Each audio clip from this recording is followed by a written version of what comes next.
Olá, pessoal. Estamos de volta ao nosso podcast de Gestão que Acontece. Hoje vamos falar um pouquinho sobre como transformar a estratégia da sua empresa em rotinas que funcionam sozinha. Nós estamos falando sobre o livro O Poder da Organização, desenvolvido pelo nosso CEO, o Lucas da Certos, e eu, o Ricardo, estamos conversando aqui sobre esses livros. O livro, Lucas, ele menciona que a organização é dar forma ao invisível dentro da empresa. Porque muitos gestores hoje confundem essa organização com burocracia, né? E como isso trava o crescimento da empresa. Então, vamos lá, Ricardo. A questão maior é que tem muito processo dentro da empresa que ele já é feito. Não está documentado, não está definido, e às vezes a empresa tem lá um colaborador fazendo de um jeito, outro colaborador fazendo de outro, e isso vai atrapalhando a consistência. Imagina a percepção do cliente. Cada vez que ele interage com a tua empresa, é de uma maneira que ele é tratado. Cada vez que ele tem lá uma mudança de processo dentro, ou qualquer coisa que você precise interagir com ele numa precificação, né? Mudou o orçamento, sempre é de um jeito diferente, ele fica perdido. Então, isso ajuda muito. Quando você começa a organizar, tu está trazendo um padrão para a tua empresa. Isso faz muita diferença. A gente vê muito isso dentro das conversas que a gente tem com gestores, essa falta de uma coerência do processo. E aí eles pensam assim, mas eu vou começar a organizar agora, vou deixar tudo burocrático, vai travar tudo. Em alguns momentos, você perde velocidade. Faz parte perder velocidade. Não é sempre que você vai ter uma organização e você ficar mais rápido. Tem momentos que você precisa ter algumas travas em etapas, conferências, mas que quando você faz isso, diminui, sim, velocidade, mas você ganha em qualidade, você ganha em melhorar a experiência do teu cliente, você ganha em ter uma assertividade do que está sendo feito, né? Melhora o padrão do que está acontecendo dentro do teu negócio. Tudo vai depender do momento que você está vivendo. Se você é uma empresa bem pequena ali, eu vou dar um exemplo da parte do estoquista, né, Ricardo? Que é o que a gente mais vê nos negócios. Empresas que não têm um estoquista para organizar o estoque. O mecânico é ele que vai lá e pega a peça e aplica. Isso gera vários fatores dentro, né? É importante ter esse momento de entender, agora eu preciso organizar a casa e eu não preciso dessa agilidade, dessa velocidade. Agora eu quero ter qualidade e não quero ter mais problemas. Lembrando que o processo bem definido, essa organização bem feita, vai trazer essa agilidade lá no final. A agilidade, por exemplo, se eu tenho um processo bem definido anterior à entrega de peças, na hora que o mecânico precisar da peça, eu já tenho a peça ali para ele. Né? Muitas vezes ele precisa ir no estoque, por quê? Porque ele não tem a peça disponível, ele vai ter que caçar essa peça, vai ter que identificar qual que é a peça, e aí gera vários transtornos dentro da empresa ali, que é importante você estar sempre de olho, gestor, sobre isso e melhorar essa sua organização. E como essa falta de estrutura mesmo, né? Porque algumas empresas não têm uma estrutura bem definida ali, mas isso impacta diretamente na percepção do cliente, como o processo, né? Então, como o cliente vê desde a sua chegada até a sua entrega, de uma vez e na outra é diferente. Quando isso gera desconfiança para esse cliente e retrabalho dentro da empresa, Lucas? Tu começa ali com um orçamento mal elaborado. Tem orçamento que é na folha de papel, tem orçamento que é no verbal. E aí tu precisa entender assim, orçamento é um contrato. Orçamento é um alinhamento da expectativa que você está gerando no teu cliente. Todo orçamento bem elaborado, todo orçamento bem descrito, está fazendo um alinhamento com o teu cliente. Aquele cliente que, ao final da negociação, às vezes está te cobrando uma coisa ali de que você não entregou, muito provavelmente porque ele estava esperando mais e você não percebeu isso. Aí, quando tu faz o orçamento, que é antes de executar o serviço, o teu cliente tem a oportunidade de falar, olha, está faltando você verificar para mim aqui a lanterna traseira que está queimada. Você não anotou isso. Aí ele alinhou a expectativa dele com você e você vai ter a possibilidade de fazer essa correção, né? Lembre-se, gestor, organizar não é uma burocracia, né? É liberdade com controle dentro da sua empresa.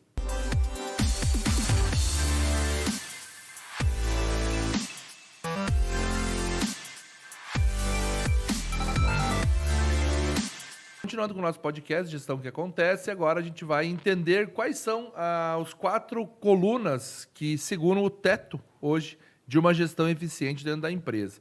Nós estamos falando sobre os livros, né? E estamos falando um pouquinho agora sobre os 4 pilares da eficiência. Podemos fazer um panorama rápido, Lucas, sobre como esses 4 pilares efetivos da empresa, o processo, indicador, tecnologia, o próprio CRM, eles se conectam para sustentar efetivamente a operação como um todo? Aqui é onde mora a organização propriamente dita. Você precisa ter um software de gestão. Tem que ter lá um sistema que tenha os processos definidos dentro dele. Tem muita coisa que você vai ter, logicamente, uma definição de fluxo, que são coisas que acabam não batendo diretamente no software de gestão. Mas a grande maioria tem que estar mapeada dentro do sistema, porque o sistema consegue te travar ali. Tu quer fazer uma atividade em específica, você vai ligar uma chave no sistema, ele vai obrigar que o teu colaborador execute aquela tarefa.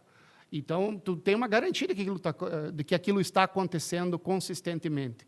O software ajuda você a tornar linear o teu trabalho. Então, ele vai, Ricardo, ali no dia a dia, jogar o peso, às vezes, de alguns momentos que ele deveria ter, ele está cobrando, ele está indo atrás, joga essa responsabilidade para o software, e o software vai garantir isso, né?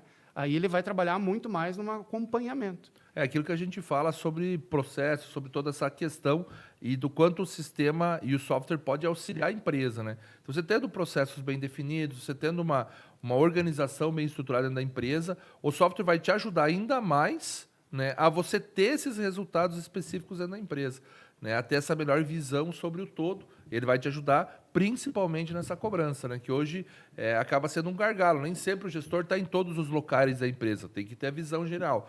Mas o software ele vai auxiliar nessa cobrança diária e ficando fácil para o gestor ver o que precisa melhorar dentro da empresa como um todo. O que acontece, Lucas, hoje com uma empresa que investe em tecnologia, tá? Por exemplo, ignora a definição clara de seus processos e indicadores? Agora a gente acabou de falar que o software é muito importante para o processo funcionar, mas ele sozinho não roda. E aí entra aquela questão, você precisa desenhar os teus fluxos de trabalho, você deixar ele muito bem claro para a tua equipe e precisa cobrar. Tem muita coisa que o software sozinho não vai conseguir fazer, porque ele precisa que a gestão da empresa, que a direção da empresa oriente, ele precisa que a direção da empresa exija. Cultura é uma coisa que você precisa ficar batendo todo o tempo em cima disso. Tem momentos em que as tarefas ou os fluxos eles vão entrando num esquecimento e precisa que a direção puxe as rédeas de novo, precisa que os gestores estejam lá cobrando diariamente para que isso não aconteça. Por isso que é importante as reuniões diárias, as reuniões semanais, mensais. O gestor vai estar sempre validando essas questões que não dependem de software, que depende do todo, né, para estar fazendo acontecer diariamente essas situações. Então, isso é tudo muito importante. E é importante demais, né, você ter uma estrutura, porque sem estrutura o tempo se perde e os retrabalhos se multiplicam dentro da empresa.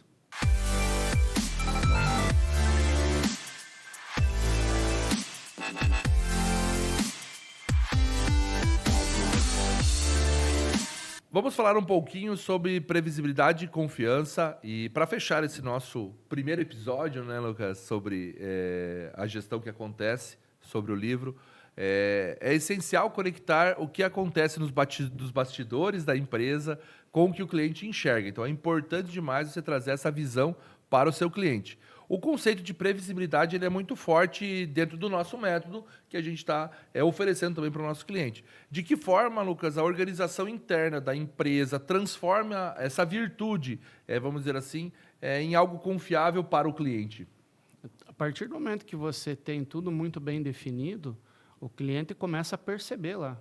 O principal afetado durante essa organização, essa fase de organização, é o cliente. É lógico que o teu dia a dia vai ficar mais fácil, se torna mais previsível, você sabe o que tem que fazer, cada colaborador sabe o seu papel, a sua responsabilidade, mas o principal impacto é lá no cliente. O cliente vai perceber que você está trabalhando de maneira profissional, de maneira consistente. Isso traz muita segurança. Ele vai voltar para a tua empresa, porque é isso que o cliente busca hoje, né? Uma experiência legal, uma experiência que passe segurança, principalmente agora que está mexendo ali no carro dele, né? E a gente sabe que no Brasil a paixão pelo veículo é muito grande. Então o cara leva lá o carro dele como se ele estivesse levando o filho na creche. Ele quer ter uma segurança, ele quer ter esse cuidado. Então ter todo o processo desenhado ajuda muito nisso. E empresas que hoje não passam segurança para o cliente acabam perdendo ele. ele não retorna. A partir do momento que ele encontrar uma oficina que traga essa segurança para ele, com certeza ele não volta mais para você. E aí você acaba perdendo indicadores como, por exemplo, de retorno, né? Que você não consegue mensurar, não consegue saber. E tudo isso envolve essa previsibilidade que você tenha com o seu cliente. E pensando, Lucas, numa oficina tradicional hoje que existe aí, qual a virada de chave que essa oficina ela precisa ter para deixar de depender dos heróis, vamos dizer assim, da empresa, né? E para confiar mesmo no método e ter esse resultado? Se você quer ter um negócio para crescer, Ricardo, precisa olhar para ele, de tudo aquilo que tu sabe fazer bem feito e transformar ele num manual. Isso que é os métodos e processos.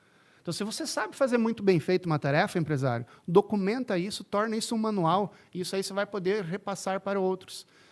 Os teus colaboradores vão conseguir executar. Talvez não no mesmo nível de qualidade que você, mas você vai poder, pelo menos, organizar e evoluir esse processo. Cada vez que você perceber que não foi feito do que você imaginaria, vai lá e corrige o processo, manda fazer de novo, organiza, e aí você pare de ser o super-herói da empresa. Todo mundo vai ficar dependendo de você se você for o super-herói. É muito bacana para o ego da gente, né? Quando as pessoas buscam, olha, eu tenho maior conhecimento aqui, né? Para isso é muito legal, para esse ego da gente. Mas para negócio isso é péssimo. A empresa não pode depender de você. A empresa tem que depender dos profissionais que estão ali. Ela precisa depender desses manuais que você tem dentro da empresa. E cada vez que você troca um colaborador, que você traz alguém do mercado para operar na tua empresa, ele vai seguir a maneira com que você quer que ele trabalhe. Isso faz toda a diferença, Ricardo. A gente vê nas nossas conversas diárias, Lucas, com gestores de empresa, uma grande dificuldade que ele tem de poder liberar a recepção do veículo, a recepção do motor, a recepção lá para colaboradores. Porque o cliente chega na empresa, quem que ele procura? É o dono, é o gestor. Pô, isso é bacana para o cara.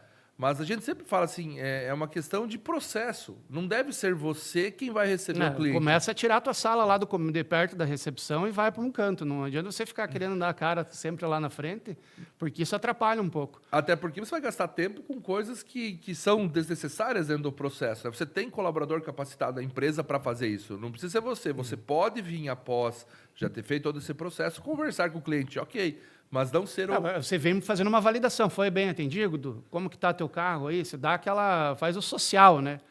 Mas não fazer a operação. É bem diferente. E aí tu vai fazendo com que o teu cliente confie no teu colaborador. Porque se você atravessa o teu colaborador, toda vez que você fizer isso, o cliente para de confiar no colaborador e vai começar continua confiando só em você e o gargalo está feito. Isso resume muito bem, né? Empresas desorganizadas vivem do esforço do gestor, né? Enquanto empresas organizadas aí vivem de métodos e processos.